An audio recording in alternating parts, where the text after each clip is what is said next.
Quantum mutual ഫണ്ടിനെ കുറിച്ചിട്ടൊന്ന് just ഒന്ന് പറയാമോ?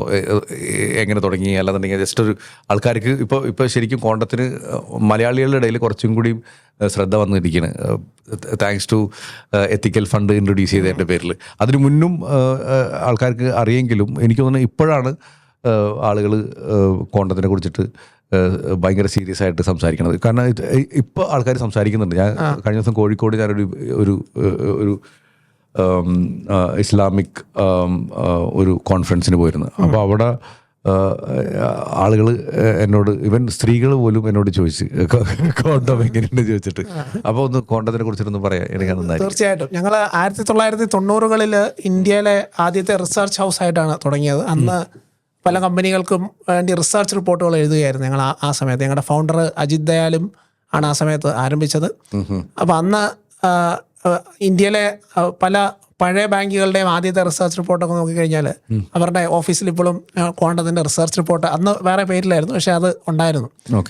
96-ലാണ് IV Subrahmanyam എന്ന് പറയുന്ന അജിത്തിൻ്റെ പാർട്ട്ണർ ജോയിൻ ചെയ്യുന്നത്. അന്ന് മുതൽ അവർ അതും ആ തുടക്കകാലങ്ങളിൽ ഇക്വിറ്റി മാസ്റ്റർ, പേഴ്സണൽ FN മുതലായ സിസ്റ്റർ കമ്പനീസും ഉണ്ട്.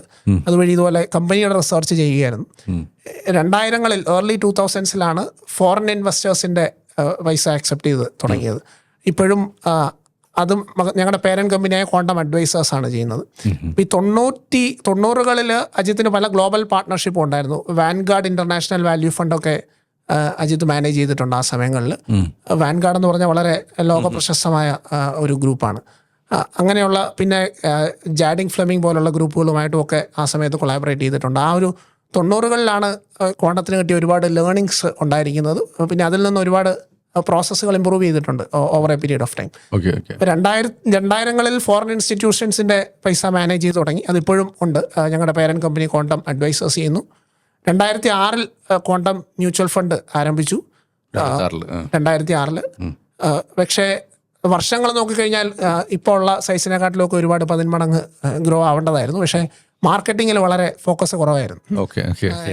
അന്ന് ഞങ്ങൾ ചിന്തിച്ചുകൊണ്ടിരുന്നത് ഇൻവെസ്റ്റേഴ്സ് നമ്മളുടെ ഫിലോസഫി മനസ്സിലാക്കി ഇങ്ങോട്ട് വന്ന് ഫണ്ടുകൾ മേടിക്കണമെന്നുള്ളതാണ്.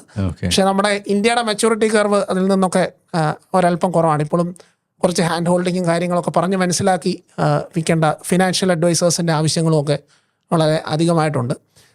അങ്ങനെ കഴിഞ്ഞ 1-2 വർഷമായിട്ട് ഞങ്ങൾ ആ സെയിൽസിലും മാർക്കറ്റിങ്ങിലും കുറച്ചുകൂടെ ഫോക്കസ് ചെയ്യുന്നു.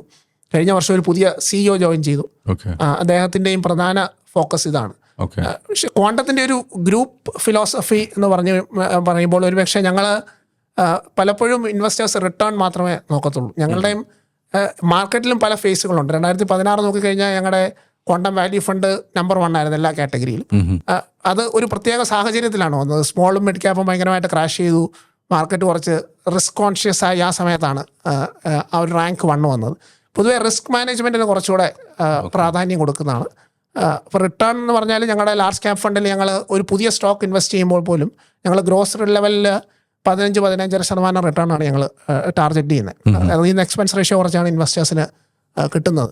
അപ്പോൾ അത് ചെയ്യുമ്പോൾ അത് 15.5% റിട്ടേണിൻ്റെ ഒരു ഭാഗമാണ്. പക്ഷേ രണ്ടാമത് ഞങ്ങൾ നോക്കുന്നത് ഞങ്ങൾക്ക് ഈ കമ്പനിയുടെ ഏർണിങ്സ്, ക്യാഷ് ഫ്ലോ ഒക്കെ ഏകദേശം ഒരു ഷുവറിറ്റിയോടെ നമുക്ക് പ്രെഡിക്റ്റ് ചെയ്യാൻ, എസ്റ്റിമേറ്റ് ചെയ്യാൻ പറ്റണം. അതുകൊണ്ട് നമ്മുടെ പോർട്ട്ഫോളിയോ 2 വർഷം കഴിഞ്ഞിട്ട് എന്തായിരിക്കും എന്നുള്ള ഒരു വാല്യൂവും ഏകദേശം ഒരു എസ്റ്റിമേറ്റ് ഞങ്ങൾക്ക് വേണം.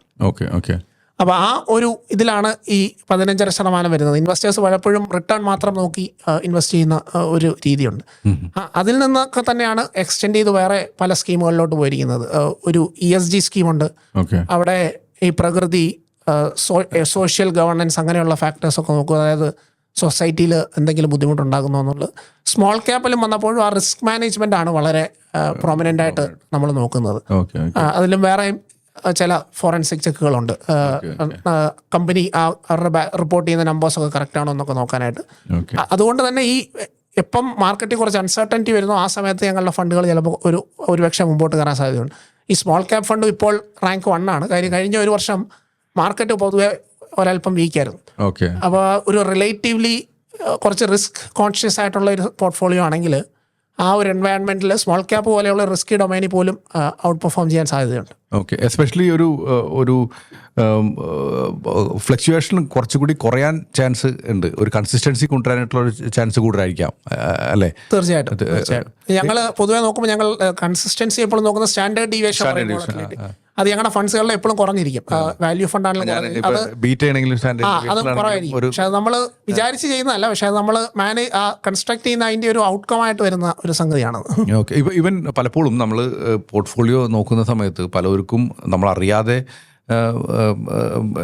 ഏറ്റവും കൂടുതൽ റിട്ടേൺ തന്നത് ഇപ്പോഴത്തെ ഏറ്റവും ഡേഞ്ചർ ലാസ്റ്റ് ഒരു വർഷം ഏറ്റവും കൂടുതൽ റിട്ടേൺ തന്നത് എന്നുള്ളതായിരിക്കും പറഞ്ഞത്. ഇവൻ എനിക്ക് തോന്നുന്നു നമ്മുടെ ഒരു സെയിൽസിൻ്റെ ഒരു ആംഗിളും കൂടി ഉണ്ട് അതിൽ. കാരണം ഇപ്പോൾ സാറിൻ്റെ സെയിൽസ് ടീമിനോട് ചോദിക്കുകയാണെങ്കിൽ അവരും പറയാൻ പോണ കാര്യം വെച്ചാൽ ഇപ്പോൾ പറഞ്ഞ വാല്യൂ ഫണ്ടും സ്മോൾ ക്യാപ്പും നമ്പർ 1 ആയെന്ന് പറഞ്ഞിട്ടായിരിക്കും എല്ലാവരും അപ്രോച്ച് ചെയ്യുന്നത്. അപ്പോൾ ശരിക്കും പറഞ്ഞാൽ അത് ഇൻവെസ്റ്റ് ചെയ്യേണ്ടത് ചിലപ്പോൾ കഴിഞ്ഞ വർഷമായിരിക്കും. ഇപ്പൊ നിങ്ങളുടെ ഫണ്ടിന്റെ ഒരു ടീമിന്റെ ഒരു പക്ഷേ സെയിൽസ് ആംഗിളിൽ ഇതങ്ങോട്ട് പറഞ്ഞ് പിടിച്ചുപോയി. അപ്പോൾ ഓഫ് കോഴ്സ് കസ്റ്റമേഴ്സും നോക്കണ കാര്യം വെച്ചാൽ ഇപ്പോഴത്തെ നമ്പർ 1 ഏതാണ്. ഇപ്പോൾ എനിക്ക് ചില ടൈമിൽ പോർട്ട്ഫോളിയോ നോക്കുന്ന സമയത്ത് എനിക്ക് ഭയങ്കര ഇഷ്ടമുള്ള കാര്യമാണ്. കാരണം എനിക്ക് ആ ഫണ്ട് കാണുമ്പോൾ അറിയാൻ പറ്റും എന്ന് വാങ്ങിയാണെന്നുള്ളത്. അപ്പോൾ എനിക്ക് നിങ്ങൾക്ക് മനസ്സിലാവും. പക്ഷേ എനിക്ക് നിങ്ങളത്രയും മറ്റുള്ള ഫണ്ടുകൾ നോക്കണ്ടാവില്ല ചിലപ്പോൾ. പക്ഷേ നമുക്കറിയാം ഈ ഫണ്ട് വാങ്ങാൻ കാരണം എന്ന് വെച്ചാൽ ആ വർഷം വാങ്ങിയതിൻ്റെ പേരിലാണ്. അല്ലാന്നുണ്ടെങ്കിൽ ആ വർഷം NFO വന്നതിൻ്റെ പേരിൽ ഇവരിത് വാങ്ങിയിട്ടുണ്ടാവുന്നുള്ളൂ. അപ്പോൾ ഈവൻ പലപ്പോഴും കസ്റ്റമേഴ്സ് അതുകൊണ്ട് സ്റ്റിൽ ഹോൾഡിങ് ഓൺ ഇറ്റ്. അത് പിന്നെ നമ്പർ ഓഫ് സ്കീമുകൾ കൂടാനും അങ്ങനെയൊക്കെയുള്ള ഒരു ചാൻസ് ഉണ്ട്. അത് വലിയൊരു വ്യത്യാസമാണ്. നമ്മൾ പലപ്പോഴും ഈ ഫോറിൻ ഇൻസ്റ്റിറ്റ്യൂഷൻസ് വന്ന് ഇവാലുവേറ്റ് ചെയ്യുന്ന സമയത്ത്, അതായത് ലോകത്തിലെ ഏറ്റവും വലിയ പെൻഷൻ ഫണ്ട് ഇവാലുവേറ്റ് ചെയ്യുന്ന സമയത്ത് അവർ ഒരുപാട് സമയം നമ്മുടെ പ്രോസസ്സിന് വേണ്ടി സ്പെൻഡ് ചെയ്യും. അവർ എപ്പോഴും നോക്കുന്നത് നിങ്ങളുടെ റിപ്പീറ്റബിൾ പ്രോസസ്സാണോ എന്നുള്ളതാണ്. അതായത് കഴിഞ്ഞ 10 വർഷം നിങ്ങൾ ഒരു രീതിയിൽ മാനേജ് ചെയ്തു, ഈ പ്രോസസ്സ് വെച്ചുകൊണ്ട് അടുത്ത 10 വർഷം അല്ലെങ്കിൽ അടുത്ത 5 വർഷം നിങ്ങൾക്ക് മാനേജ് ചെയ്യാൻ പറ്റുമോ, റിട്ടേൺ ജനറേറ്റ് ചെയ്യാൻ പറ്റുമോ എന്നുള്ളതാണ് അവരെപ്പോഴും നോക്കുന്നത്. ഓക്കെ, അല്ലാതെ അവർ പൊതുവെ റീറ്റെയിലിൽ കൂടുതലും റിട്ടേണിന് ഫോക്കസ് വരും. പക്ഷേ ഇൻസ്റ്റിറ്റ്യൂഷന് പോകുമ്പോൾ നമ്മൾ ഇത്രയും നാളോ കിട്ടിയത് ശരി, ആ പ്രോസസ്സ് എന്താണ് നിങ്ങൾക്ക് ഇതുവരെ എത്തിയത്, അത് നിങ്ങൾക്ക് അടുത്ത 5 വർഷം റിപ്പീറ്റ് ചെയ്യാൻ പറ്റുമോ, അത് റെലവൻ്റ് ആണോ എന്നുള്ളതാണ് അവർ എപ്പോഴും നോക്കുന്നത്. ഓക്കെ, ഇതിലെ പലപ്പോഴും നമ്മൾ സാധാരണ ഒട്ടുമിക്ക ഫണ്ട് മാനേജേഴ്സിനോട് സംസാരിക്കുമ്പോഴും അവരെല്ലാവരും ഓരോ പ്രോസസ്സിങ് ഇങ്ങനെ പറഞ്ഞുകൊണ്ടിരിക്കുന്നുണ്ടാവും. പക്ഷേ എനിക്ക് തോന്നുന്നത് എല്ലാവർക്കും ഒരു പ്രോസസ്സ് ഉണ്ട്. പക്ഷേ ഒരു സാധാരണക്കാരൻ എങ്ങനെ മനസ്സിലാക്കാൻ പറ്റും ആ പ്രോസസ്സ് ആക്ച്വലി റിലവൻ്റ് എന്നുള്ളത് മനസ്സിലാക്കാൻ എന്താണ് ഒരു വഴി പറഞ്ഞു കഴിഞ്ഞാൽ? അതിന് 1-2 കാര്യങ്ങളുണ്ട്. ഒന്ന്, നമ്മൾ ഇപ്പോൾ ഒരാൾ ലോങ് ടേം വിഷനോട് കൂടിയാണ് ചെയ്യുന്നത്, വളരെ 10 വർഷത്തെ ട്രെൻഡ് നോക്കിയാണ് ചെയ്യുന്നത്, 5 വർഷത്തേക്കാണ് ഇൻവെസ്റ്റ് ചെയ്യുന്നതെന്ന് പറഞ്ഞാലും പോർട്ട്ഫോളിയോ ടേൺ ഓവർ എന്ന് പറയുന്ന ഒരു റേഷ്യോ ഉണ്ട്. അതൊരു പക്ഷേ 200% കാണിക്കുകയാണെങ്കിൽ അതിൻ്റെ അർത്ഥം പോർട്ട്ഫോളിയോയിൽ ഇന്നുള്ളത് 6 മാസം പോലും 6 മാസമായിരിക്കും അദ്ദേഹം ഹോൾഡ് ചെയ്ത് വെച്ചിരുന്നത്. അപ്പോൾ നമ്മൾ ലോങ് ടേം വെച്ചുകൊണ്ടാണ് ഇൻവെസ്റ്റ് ചെയ്യുന്നതെന്ന് പറഞ്ഞിട്ട് 200% പോർട്ട്ഫോളിയോ ടേൺ ഓവർ കാണിച്ചാൽ, ചേൺ കാണിച്ചാൽ ആ പറയുന്നതും ആക്ച്വലുമായിട്ട് മാച്ച് ചെയ്യുന്നില്ല. പിന്നെ എപ്പോഴും വാല്യുവേഷന് കോൺഷ്യസ് ആയിരിക്കും എന്ന് പറയുന്ന ഒരു പോർട്ട്ഫോളിയോ ആണെങ്കിൽ പൊതുവെ പ്രൈസ് ടു ഏർണിങ്സ് റേഷ്യോ ആ പോർട്ട്ഫോളിയോയുടെ ഒരല്പം കുറവായിരിക്കും ഇൻഡെക്സിനെക്കാട്ടിലും. ഒരുപക്ഷെ കുറച്ച് സമയങ്ങളിൽ ചിലപ്പം മോട്ടോ പൊറോട്ടോ വരാൻ കാര്യം ചില സെക്ടറുകൾ കൂടുതൽ ഓവർ വെയിറ്റ് ആയി ആ സെക്ടറിൽ PE വാലിഡ് അല്ലെങ്കിൽ ആ റേഷ്യോയിൽ ഇച്ചിരി വ്യത്യാസം വരാം. പക്ഷേ ഒരു നല്ല ഭാഗവും ആ ഫണ്ടിന്റെ ട്രാക്ക് റെക്കോർഡിൽ PE കുറവായിരിക്കണം ഇൻഡെക്സിനെക്കാട്ടിലും. ഡിവിഡൻഡ് yield പൊതുവെ വാല്യൂ കാറ്റ് സ്റ്റൈലാണെങ്കിൽ കൂടുതലായിരിക്കണം. അങ്ങനെയുള്ള ചില കാര്യങ്ങൾ നോക്കുമ്പോൾ നമുക്ക് പൊതുവെ മനസ്സിലാവും. അതാണ് ചില ബേസിക് ചെക്കുകൾ. ഓരോ ഇതിനും അതിൻ്റെതായ വ്യത്യാസമുണ്ട്. ഒരുപക്ഷെ റീറ്റെയിൽ ഷെയർ ഹോൾഡർ ഒരു ഫിനാൻഷ്യൽ അഡ്വൈസറിന് ചെക്ക് ചെയ്യാൻ പറ്റിയേക്കാം. ഇപ്പോൾ ഗ്രോത്ത് സ്റ്റൈലിൽ മാനേജ് ചെയ്യുന്നതാണ്, ഗ്രോത്തിന് കൂടുതൽ ഇമ്പോർട്ടൻസ് കൊടുക്കുന്നതെന്ന് പറഞ്ഞാൽ ആ പോർട്ട്ഫോളിയോയുടെ ഒരു ഏർണിങ്സ് ഗ്രോത്ത് നോക്കിക്കഴിഞ്ഞാൽ അത് പൊതുവെ ഇൻഡെക്സിനെ നോക്കിക്കഴിഞ്ഞാൽ 15-16%. അതിൽ നിന്നൊക്കെ ഒരുപാട് കൂടുതൽ കാണണം ആ പോർട്ട്ഫോളിയോയുടെ ഗ്രോത്ത്. അത് വെച്ചോണ്ട് അപ്പോൾ കൂടുതൽ PEയും ജസ്റ്റിഫൈ ചെയ്യാം. അപ്പോൾ ഇതെല്ലാം കൂടെ ഒന്ന് സമഗ്രമായിട്ട് നോക്കിക്കഴിയുമ്പോൾ ഏകദേശം ഒരു ഐഡിയ കിട്ടും. എനിക്ക് ഇപ്പോൾ പറഞ്ഞത് കുറച്ച് ടെക്നിക്കലാണ്. പക്ഷേ പക്ഷേ എനിക്ക് ഇഷ്ടമായി ഈ കേട്ടത്. ഐ തിങ്ക് ടേൺ ഓവർ ഞാൻ എപ്പോഴും സീരിയസ് ആയിട്ട് നോക്കണ ഒരു കാര്യം തന്നെയാണ്. PEയും ഡെഫിനറ്റ്ലി ഈ പറഞ്ഞ സാധനം. പക്ഷേ ആ ചില ടൈമിൽ നമ്മൾ ആ ലിങ്ക് ചെയ്യണ ചില ടൈമിൽ നമ്മൾ മിസ്സായി പോകാറുണ്ട്. ഇതിൽ ഇവർ വാല്യൂ സ്റ്റൈലാണോ പറഞ്ഞത് എന്നുള്ളതിനെ പറ്റിയിട്ടും റിലവൻറ്റ് പി ആയിട്ടുള്ള ഒരു സിറ്റുവേഷൻ വരുമ്പോൾ നമ്മൾ എപ്പോഴും മിസ്സായി പോകാറുണ്ട്. അപ്പോൾ ഇതിലും പലപ്പോഴും എനിക്ക് തോന്നുന്നത് ഫണ്ട് മാനേജേഴ്സിൻ്റെ ഒരു ജോലി എന്ന് പറഞ്ഞു കഴിഞ്ഞാൽ ഈ പറഞ്ഞ സാധനം ഡിസിപ്ലിനിൽ കൊണ്ടുവരാന്നുള്ളതായിരിക്കും എനിക്ക് തോന്നുന്നത് എന്ത് പറയുന്നുള്ളതിനേക്കാൾ ഇമ്പോർട്ടൻസ് എന്ന് തോന്നണല്ലേ? തീർച്ചയായിട്ടും ആ പ്രോസസ്സ് വളരെ ഇമ്പോർട്ടൻ്റ് ആണ്. പിന്നെ അത് നോക്കാനുള്ള ഞങ്ങളുടെ കേസിലും പല ഇൻവെസ്റ്റ്മെന്റ് കമ്മിറ്റികളും ഒക്കെ ഉണ്ട്. അപ്പോൾ അവിടെയൊക്കെ റിവ്യൂ ആയി അത് കറക്റ്റായിട്ട് വരുന്നുണ്ടോ എന്ന് നോക്കണം. അതായത് എപ്പോഴും ഇൻവെസ്റ്റേഴ്സ് പോലെ തന്നെ എല്ലാവർക്കും ഒരു ടെൻഡൻസി കാണും. റീസെൻ്റ് ആയിട്ട് എന്താണ് ട്രെൻഡിലുള്ളത് അത് മേടിക്കാനായിട്ടൊരു ടെൻഡൻസി കാണും. പക്ഷെ പലപ്പോഴും സംഭവിക്കുന്നത് അടുത്ത 6 മാസം ഇപ്പം നമ്മൾ വിചാരിക്കുന്ന ട്രെൻഡ് വർക്ക് ചെയ്യും. പക്ഷെ 6 മാസം കഴിഞ്ഞ് പെട്ടെന്ന് റിവേഴ്സ് ആയി കഴിയുമ്പോൾ പിന്നെ എങ്ങനെ ആണ് ഈ പോർട്ട്ഫോളിയോ നേരെ ആക്കേണ്ടതെന്നുള്ളത് പലർക്കും അറിയാതെ വരും. അതായത് നമ്മളൊരു പ്രോസസ്സും ഒരു പ്രിൻസിപ്പളിൻ്റെ ബേസിസിലല്ല അത് ചെയ്തത്. ഇപ്പം ഈ സെക്ടർ നല്ലതാണെന്ന് തോന്നുന്നു, അതുകൊണ്ട് നമ്മൾ മേടിച്ചു. അല്ലെങ്കിൽ നമുക്കത് മേടിക്കാനായിട്ടൊരു ലിമിറ്റ്, വിൽക്കാനൊരു ലിമിറ്റ് ഉണ്ട്, മേടിക്കാനൊരു ലെവലുണ്ട്. ഇതിനെക്കുറിച്ചൊന്നും കറക്റ്റായ ഒരു ധാരണയില്ലെങ്കിൽ അടുത്ത 6 മാസം ചിലപ്പോൾ നല്ലതായിട്ട് പോകും, 1 വർഷം നല്ലതായിട്ട് പോകും. പക്ഷേ 3 വർഷത്തെ ട്രെൻഡ് നോക്കുമ്പോൾ ഒരുപക്ഷെ നല്ലതാകണമെന്നില്ല. ഇതിന് ഇപ്പം നമ്മൾ ഇൻവെസ്റ്റേഴ്സിനും ബുദ്ധിമുട്ടുള്ള കാര്യമാണ്. നമ്മളിപ്പോൾ ഒരു നീഡ് ബേസ് അല്ലെങ്കിൽ ഒരു ഗോൾ ബേസ് ഇൻവെസ്റ്റ് ചെയ്യും. അപ്പോൾ ആ ഗോൾ വരുന്നത് 7 വർഷം കഴിഞ്ഞിട്ടായിരിക്കും. അപ്പോൾ നമ്മൾ ഇന്നത്തെ ടോപ്പ് പെർഫോമിംഗ് കയറി പിടിക്കുമ്പോൾ നമ്മുടെ മുന്നിലുള്ള ഒരു ചലഞ്ച് അതാണ്. നമുക്ക് ശരിക്കും ആ ടൈമിൽ ആവറേജ് നന്നായി കഴിഞ്ഞാൽ തന്നെ നമുക്ക് 12% റിട്ടേൺ മതി ഈ 7 വർഷത്തെ ഗോൾ മീറ്റ് ചെയ്യാനായിട്ട്.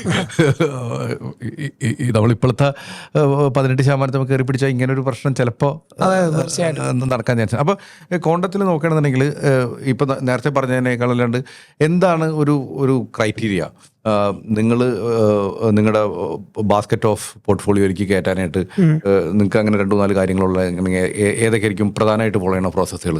ഓരോ ഫണ്ടുകളിലും ചെറിയ വ്യത്യാസങ്ങൾ സംഭവിക്കും.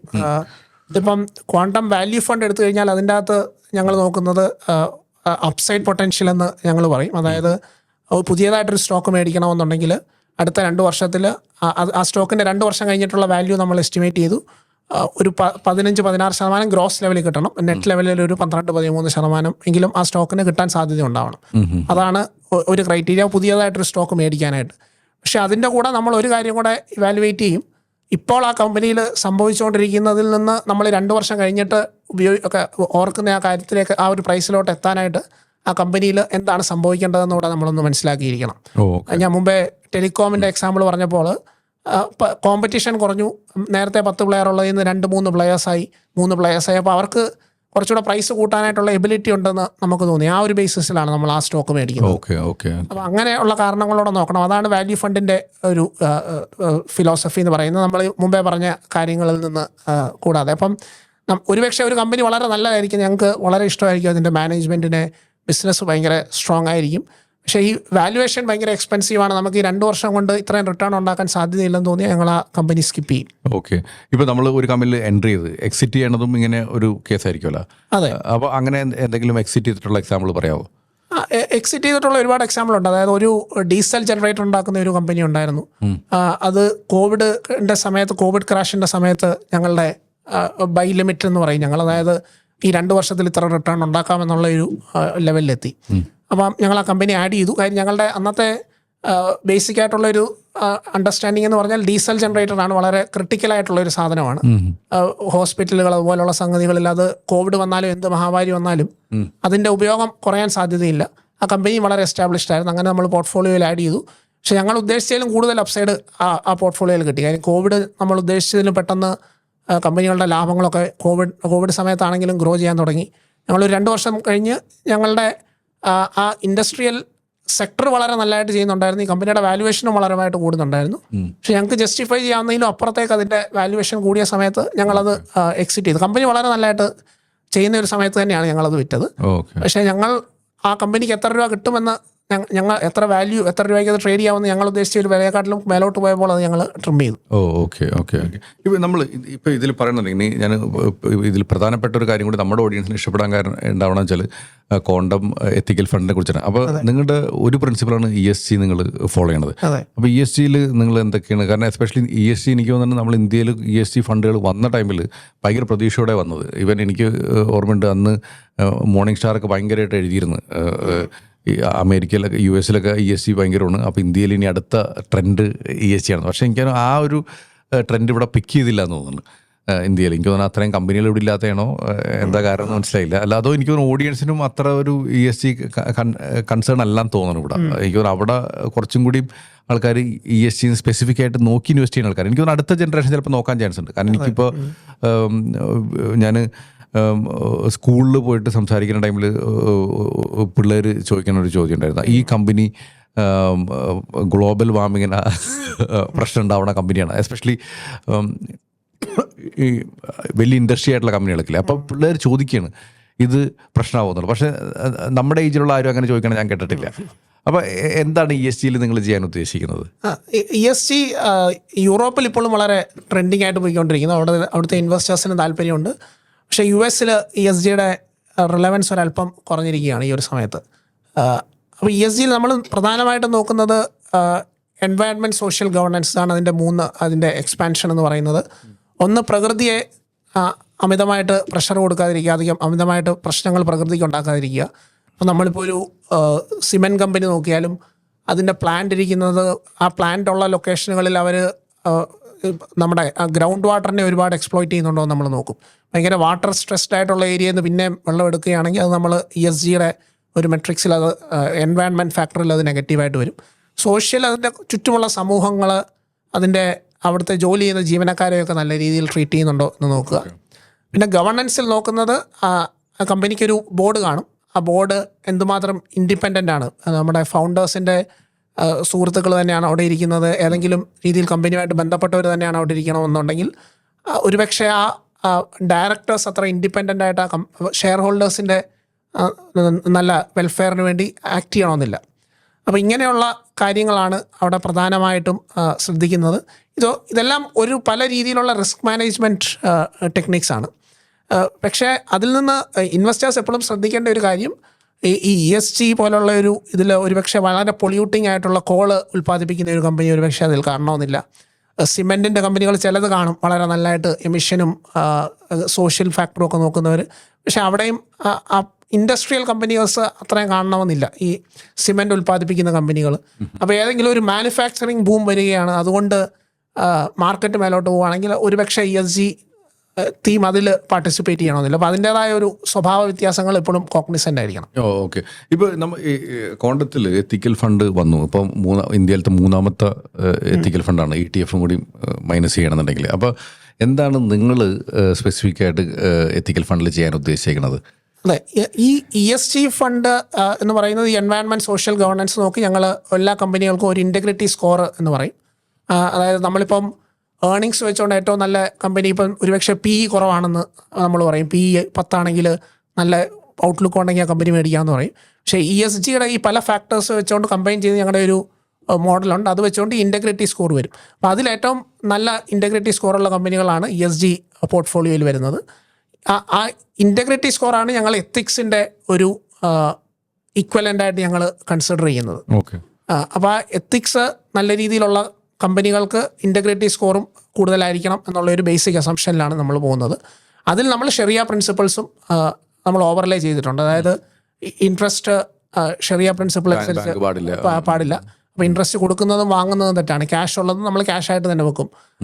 മറ്റുള്ള സ്കീമുകളിലാണെങ്കിൽ നമ്മളത് പലിശ കിട്ടുന്ന ചില ഇൻസ്ട്രുമെൻറ്റ്സിൽ ഇൻവെസ്റ്റ് ചെയ്യും. അപ്പം ബാങ്കുകളിലും ഇൻവെസ്റ്റ് ചെയ്യാൻ പറ്റത്തില്ല, ഇൻഷുറൻസിലും ഇൻവെസ്റ്റ് ചെയ്യാൻ പറ്റത്തില്ല. കാര്യം ഇൻഷുറൻസ് കൊളാബറേറ്റീവായിട്ട് ഇൻഷുർ ചെയ്യുന്നതിൽ തെറ്റില്ല, പക്ഷേ ഇൻഷുറൻസ് കമ്പനികൾ ഒരുപാട് കടപ്പത്രങ്ങളിൽ ഇൻവെസ്റ്റ് ചെയ്യും. അതുകൊണ്ട് അത് അവോയ്ഡ് ചെയ്യും. പിന്നെ ഗാംബ്ലിങ്, ടൊബാക്കോ പോലുള്ള ഹറാമായിട്ടുള്ള സംഗതികൾ അവോയ്ഡ് ചെയ്യും. ഇതൊക്കെ വെച്ചുകൊണ്ടാണ് നമ്മൾ ഷെറിയ പ്രിൻസിപ്പിളും എത്തിക്കൽ ആംഗിള് ഇൻറ്റഗ്രിറ്റിയിൽ നിന്ന് ഉൾപ്പെടുത്തിയിരിക്കുന്നു. ഇത് രണ്ടുകൂടെ ഓവർലേ ചെയ്ത് ഏകദേശം 48 സ്റ്റോക്സ് ഉള്ള ഒരു പോർട്ട്ഫോളിയോ ആണ് നമ്മൾ ഉണ്ടാക്കിയിരിക്കുന്നത്. അതിൽ നമ്മൾ വാല്യുവേഷൻ നോക്കിയല്ല ഒരു സ്റ്റോക്ക് സെലക്ട് ചെയ്യുന്നത്. പിന്നെ ഞങ്ങൾ വളരെ ഡൈവേഴ്സിഫൈഡ് ആയിട്ടുള്ള ഒരു ഇൻഡെക്സ് എടുത്തിട്ടുണ്ട്, MSCI ഇന്ത്യ ഇൻഡെക്സ്. അതിൻ്റെ വെയിറ്റേജ് വെച്ചുകൊണ്ടും ഇൻറ്റഗ്രിറ്റി സ്കോറും കൂടെ കൂട്ടിയാണ് പോർട്ട്ഫോളിയോ കൺസ്ട്രക്ട് ചെയ്യുന്നത്. അപ്പോൾ അതിൽ ചില സെക്ടറുകൾ കാണത്തില്ല, ഫിനാൻഷ്യൽ സെക്ടർ നമുക്ക് പറ്റത്തില്ല ഇൻവെസ്റ്റ് ചെയ്യാൻ. അപ്പോൾ ആ വെയിറ്റ് ബാക്കിയുള്ള സെക്ടറുകളിൽ ഡിസ്ട്രിബ്യൂട്ട് ചെയ്യും. അപ്പോൾ ഇത് വാല്യുവേഷൻ നമ്മളവിടെ ചെക്ക് ചെയ്യുന്നില്ല എന്നതുകൊണ്ടും പിന്നെ ഇൻറ്റഗ്രിറ്റി സ്കോറിൻ്റെ ബേസിസ് ആയതുകൊണ്ടും നമുക്കൊരു ഡൈവേഴ്സിഫൈഡ് പോർട്ട്ഫോളിയോ ഉണ്ടെങ്കിൽ ഒരു ഡീസെൻറ്റ് റിട്ടേൺ കിട്ടും.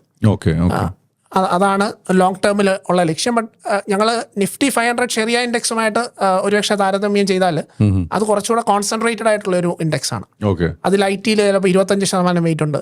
ഞങ്ങൾക്ക് ചിലപ്പോൾ അതൊരു ഒരുപാട് കൂടുതലായിരിക്കും എന്ന് റിസ്ക് മാനേജ്മെന്റിന്റെ പെർസ്പെക്റ്റീവിൽ തോന്നുന്നു. അതുകൊണ്ട് നമ്മൾ ആ ഇൻഡെക്സ് ഇപ്പോഴത്തെ നിലയ്ക്ക് ഫോളോ ചെയ്യുന്നില്ല. ഓക്കെ, അപ്പോൾ നിങ്ങളുടെ എത്തിക്കൽ ഫണ്ടിൽ IT കുറച്ചുകൂടി കുറവാണ്. 17-18% ഉണ്ട്. അത് വളരെ നല്ലൊരു വെയിറ്റ് ആണ്. എത്തിക്കൽ ഇൻഡെക്സുമായിട്ട് നോക്കുമ്പോൾ കുറവാണ്.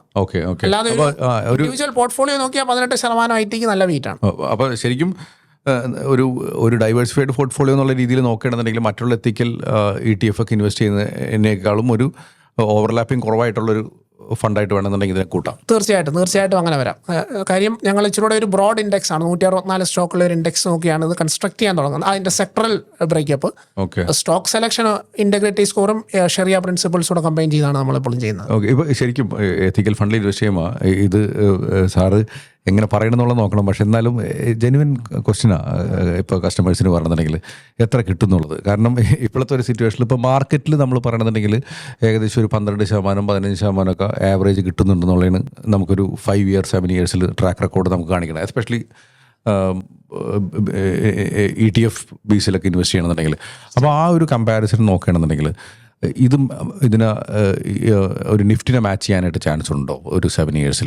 നിഫ്റ്റിയുടെ ഒരു കോമ്പസിഷൻ നമ്മൾ നോക്കുമ്പോൾ അതിനകത്ത് ഏകദേശം 1/3 ബാങ്ക്സും ഫിനാൻഷ്യൽസും. അപ്പം ആ ഒരു ഫിനാൻഷ്യൽ സെക്ടർ കൊണ്ട് മാത്രം നിഫ്റ്റി മേലോട്ട് കയറി പോകുന്ന ഒരു അവസ്ഥ ഉണ്ടാവുകയാണെങ്കിൽ ഒരുപക്ഷെ എത്തിക്കൽ ഫണ്ടിന്റെ പെർഫോമൻസ് അതുമായിട്ട് നിഫ്റ്റിയുമായിട്ട് മാച്ച് ചെയ്യണമെന്നില്ല. പക്ഷെ അല്ലാത്ത അവസ്ഥയിൽ പൊതുവെ ഇന്ത്യയിൽ ഓപ്പറേറ്റ് ചെയ്യുന്ന കമ്പനികൾ നമ്മൾ നോക്കിയാൽ ഒരു 12-13% അതിൻ്റെ പ്രോഫിറ്റ് കൂടാൻ സാധ്യതയുണ്ട്. അതായത് നമ്മുടെ GDP-യുടെ ഒരു ഗ്രോത്ത് വെച്ചുകൊണ്ടാണ് അത് കാൽക്കുലേറ്റ് ചെയ്യുന്നത്. നമ്മുടെ റിയൽ GDP ഗ്രോത്തും ഇൻഫ്ലേഷൻ, അതായത് വില ഓരോ വർഷവും സാധനങ്ങളുടെ വില കൂടും. അത് കമ്പനികളുടെ റവന്യൂവിലും പ്രോഫിറ്റുകളിലും ഒക്കെ റിഫ്ലക്റ്റ് ആവും. ആ ഒരു രീതിയിൽ ഒരു 12-13% ലോങ് ടേമിൽ വരാൻ സാധ്യതയുണ്ട്. പക്ഷെ ഇപ്പം ഒരുപക്ഷെ അടുത്ത 2 വർഷം അല്ലെ 3 വർഷം ചിലപ്പോൾ ബാങ്ക് കൊണ്ടായിരിക്കും നിഫ്റ്റി മേലോട്ട്. 7 വർഷത്തെ ചോദിച്ചോളൂ. 7 വർഷത്തെ നോക്കിയാൽ ഒരു 12-13% കാണാൻ സാധ്യതയുണ്ട് ഈ ഒരു കാരണങ്ങൾ കൊണ്ട് തന്നെ. പിന്നെ ഒരു ഡൈവേഴ്സിഫൈഡ് പോർട്ട്ഫോളിയോ ആകുമ്പോൾ ചില സ്റ്റോക്കുകൾ അതിൽ എക്സ്പെൻസീവ് ആയിരിക്കും, ചില സ്റ്റോക്കുകൾ അതിൽ ചീപ്പും ആയിരിക്കും. കാര്യം വാല്യുവേഷൻ അല്ല ഈ പോർട്ട്ഫോളിയോയിൽ സ്റ്റോക്ക് സെലക്ട് ചെയ്യാനായിട്ടുള്ള ഒരു ക്രൈറ്റീരിയ. അതുകൊണ്ട് തന്നെ നിങ്ങളൊരു ഡൈവേഴ്സിഫൈഡ് പോർട്ട്ഫോളിയോ എപ്പോഴും മെയിൻറ്റെയിൻ ചെയ്യണം. ഒരുപാട് കൺസ്ട്രെയിൻസ് വെച്ച് കഴിഞ്ഞാലുള്ള പ്രശ്നം നമുക്ക് പോർട്ട്ഫോളിയോ കൺസ്ട്രക്ട് ചെയ്യാൻ ഒരുപാട് ബുദ്ധിമുട്ടാവും. ഓക്കെ, ഇപ്പോൾ ശരിക്കും ഒരു എസ്പെഷ്യലി ഒരു ഷെറിയ ബിലീഫുള്ള ആൾക്കാർക്കുള്ള ഒരു കാര്യം വെച്ചാൽ എസ്പെഷ്യലി NRIs ഒക്കെ ആണെങ്കിൽ റിട്ടയർമെൻറ്റ് കണ്ടിട്ടായിരിക്കും ഇത് ഒരു കാര്യത്തിൽ ഇൻവെസ്റ്റ് ചെയ്യുന്നത്, ലോങ് ടൈമിലേക്ക് ഇൻവെസ്റ്റ് ചെയ്യുമ്പോൾ. അപ്പോൾ ഇവർക്ക് എല്ലാവർക്കും ഒരു കൺസ്ട്രെയിനാണ് എനിക്ക് ഇൻകം എങ്ങനെ കിട്ടും എന്നുള്ളത്. അപ്പോൾ ഇവർക്ക് ഹൈബ്രിഡ് ഫണ്ടിൽ ഇൻവെസ്റ്റ് ചെയ്യാൻ പറ്റില്ല, SWP എടുക്കാനായിട്ട് ഭയങ്കര ബുദ്ധിമുട്ടാണ്. അപ്പോൾ ഇങ്ങനത്തെ ഒരു സിറ്റുവേഷൻ ആണെന്നുണ്ടെങ്കിൽ ഇപ്പോൾ ഇതിൽ എങ്ങനെയായിരിക്കും ഒരു ഡിവിഡൻഡ് കൊടുക്കുന്ന കമ്പനികളിൽ ഇൻവെസ്റ്റ് ചെയ്യാറുണ്ടോ? എത്ര ഡിവിഡൻഡ് ഈൽഡ് നിങ്ങൾക്ക് അങ്ങനെ നോക്കിയിട്ടുണ്ടോ? ഇപ്പോൾ എൻ്റെ ചോദ്യത്തിലേ ഉള്ളൂ, നമ്മൾ ഗ്രോത്ത് ഫണ്ട് ഇൻവെസ്റ്റ് ചെയ്യുന്നതിന് പകരം IDCWയിൽ ഇൻവെസ്റ്റ് ചെയ്യണമെന്നുണ്ടെങ്കിൽ ഈസ് ദർ എനി പോസിബിലിറ്റി ക്ലയൻറ്റിന് ഒരു ഇൻകം കിട്ടാനുള്ളൊരു ചാൻസ് ഉണ്ടോ? ഇല്ല, അങ്ങനെ ഒരു ഡിവിഡൻഡ് ഈൽഡ് നോക്കിയല്ല ഇത് ഞങ്ങൾ ക്വാണ്ടം കൺസ്ട്രക്ട് ചെയ്തിരിക്കുന്നത്. അങ്ങനെ ഒരുപക്ഷെ ഒരു ഫണ്ടിന് ഭാവിയിൽ ചിന്തിക്കാവുന്നതേ ഉള്ളൂ.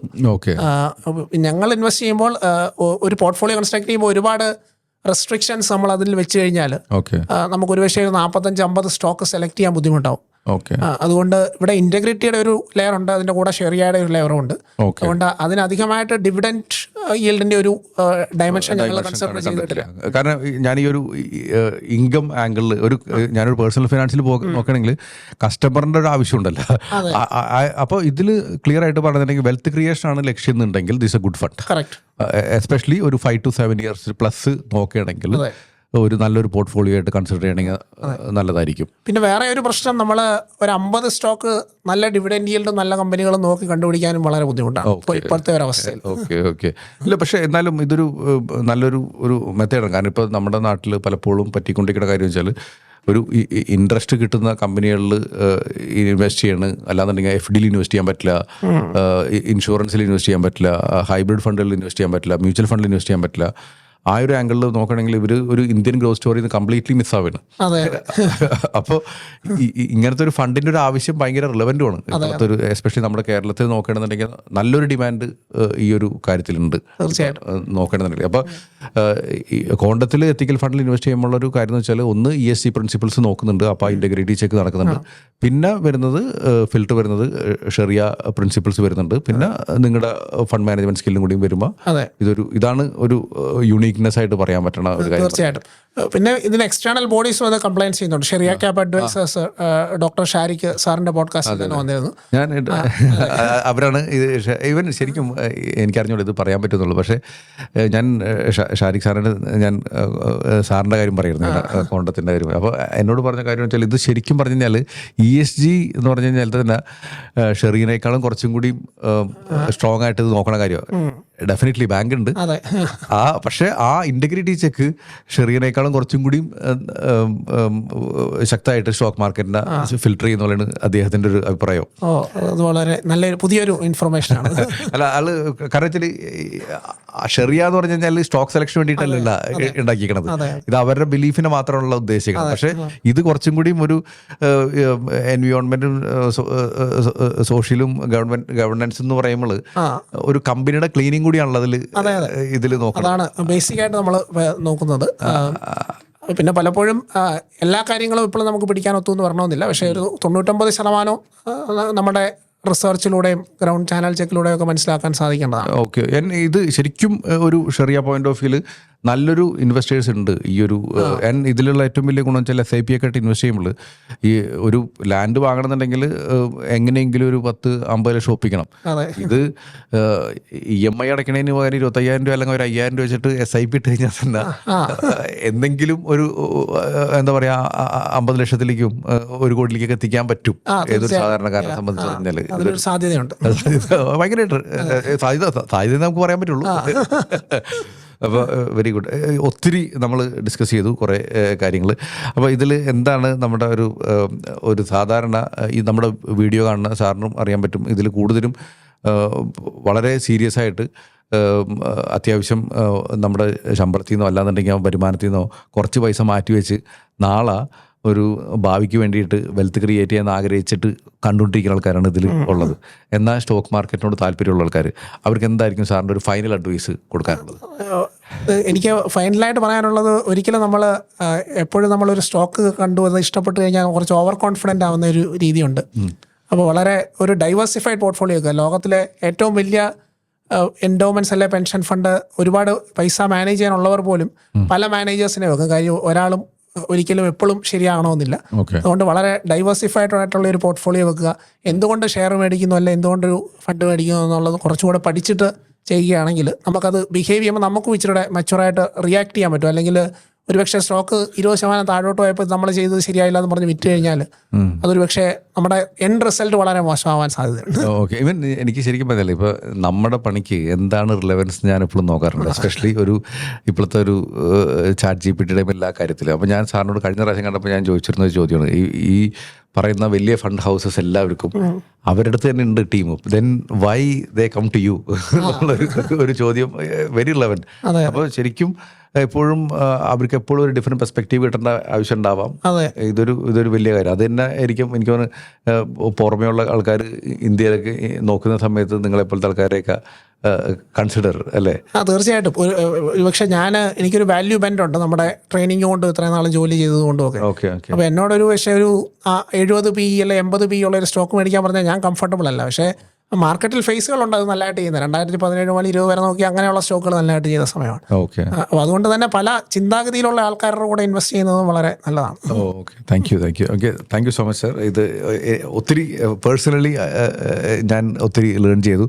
അതേപോലെ തന്നെ പലപ്പോഴും നമ്മുടെ ഇൻവെസ്റ്റേഴ്സ് ആണെങ്കിലും ഒത്തിരി ആളുകൾ ഇപ്പോൾ ട്രെയിനിങ്ങും കാര്യങ്ങളൊക്കെ എടുത്തിട്ട് സ്റ്റോക്ക് മാർക്കറ്റിൽ ഇൻവെസ്റ്റ് ചെയ്യാൻ നോക്കുന്നുണ്ട്. പക്ഷേ എപ്പോഴും ഈ ഒരു ഇത്രയും വലിയ ഫണ്ടൊക്കെ മാനേജ് ചെയ്യുന്ന നിങ്ങളെപ്പോലത്തെ ആൾക്കാരുടെയൊക്കെ നേരിട്ട് സംസാരിക്കുക എന്ന് പറഞ്ഞാൽ പല സാധാരണ ഇൻവെസ്റ്റേഴ്സിനും പറ്റാത്തൊരു സാധനമാണ്. അപ്പോൾ ഇങ്ങനത്തെ ഒരു പോഡ്കാസ്റ്റിൽ ഞാൻ നോക്കണ കാര്യം വെച്ചാൽ ആ ഒരു ഓപ്പർച്യൂണിറ്റി മറ്റുള്ളവർക്ക് കൊടുക്കുക എന്നുള്ളൂ. അപ്പോൾ ഞാനീ ചോദിക്കുന്നത് പലപ്പോഴും മറ്റുള്ളവർ എങ്ങനെ തിങ്ക് ചെയ്യുന്നു എന്നുള്ള ആംഗിളിലാണ് ഞാൻ ചോദിക്കാറ്. അപ്പോൾ വളരെ വിശദമായിട്ടാണ് ഇതിനുള്ള ഉത്തരവും തന്നത്. അപ്പോൾ thank you so much for taking time. Thank you. നന്ദി. Thank U.